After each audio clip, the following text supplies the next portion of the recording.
نبی صلی اللہ علیہ وآلہ وسلم کو ایک عورت نے اپنے ہاتھوں سے چادر بنا کے گفٹ کی، بڑی اچھی چادر، اور صحابہ کرام کہتے ہیں کہ نبی علیہ السلام کو اس چادر کی اس وقت ضرورت بھی تھی.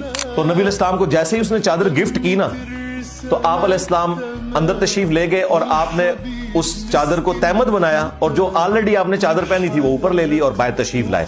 جیسے ہی باہر آئے تو وہاں ایک صحابی بیٹھے تھے، ان کا یا رسول اللہ یہ چادر کتنی خوبصورت ہے جو آپ نے تہمت پہنی ہوئی ہے، اگر آپ یہ مجھے گفٹ کر دیں.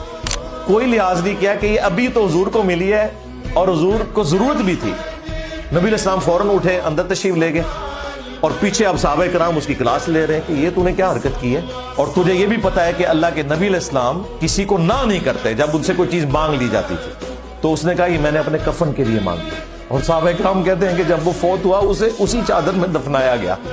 اللہ نے اس کی دعا پوری بھی کر لی.